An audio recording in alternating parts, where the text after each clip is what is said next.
کر دہلی کی مختلف یونیورسٹیز میں جنہوں نے داخلہ لیا ہے ان کے لیے ایک خصوصی لیکچر کا انعقاد کیا گیا ہے۔ اس لیکچر کے لیے ہمارے مہمان خطیب جناب ڈاکٹر وارث مظہری صاحب تشریف لا چکے ہیں۔ آج کے اس پروگرام کی صدارت فرمائیں گے انجمن کے سرپرست اور بزرگ اصلاحی شخصیت جناب ڈاکٹر شفیق احمد اصلاحی صاحب۔ میں بے حد ادب کے ساتھ درخواست کرتا ہوں کہ براہ کرم اسٹیج پر تشریف لائیں۔ آج کے مہمان خطیب جناب ڈاکٹر وارث مظہری صاحب سے درخواست ہے کہ اسٹیج پر تشریف لائیں۔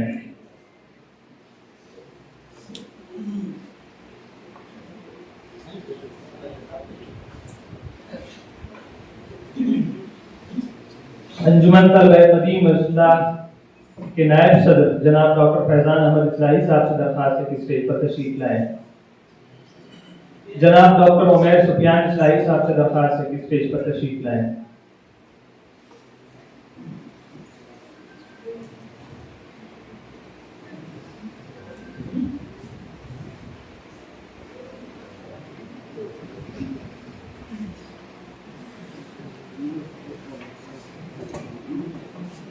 حضرات بغیر کسی تاخیر کے اس اجلاس کا آغاز کرتے ہیں اور اس کے لیے تلاوت قرآن مجید کے لیے میں درخواست کروں گا فرحان احمد اصلاحی صاحب سے کہ تشریف لائیں اور قرآن مجید کی تلاوت سے آج کے اس اجلاس کا آغاز کریں۔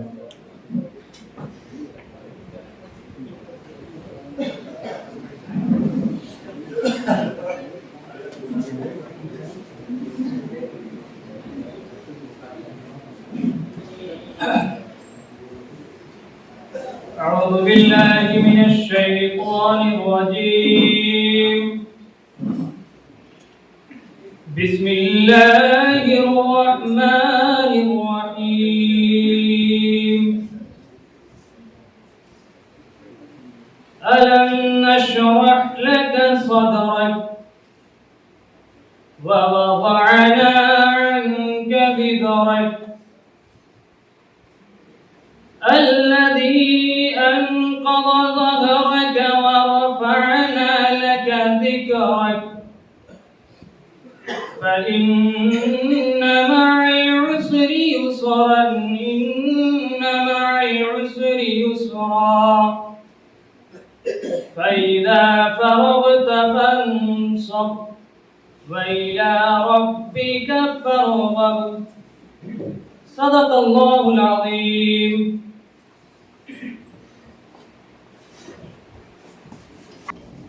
صدق اللہ العظیم۔ حضرات، تلاوت قرآن مجید کے بعد انجمن طلبہ قدیم اضلاع شاہ دہلی کے تعارف اور مہمانان گرامی کے استقبال کے لیے میں درخواست کروں گا اپنے بزرگ انجمن طلبہ قدیم اضلاع کے نائب صدر اور دہلی یونٹ کے بانی رکن جناب ڈاکٹر فیضان احمد اصلاحی صاحب سے کہ تشریف لائیں، انجمن کا تعارف بھی پیش کریں اور مہمانان کا استقبال فرمائیں۔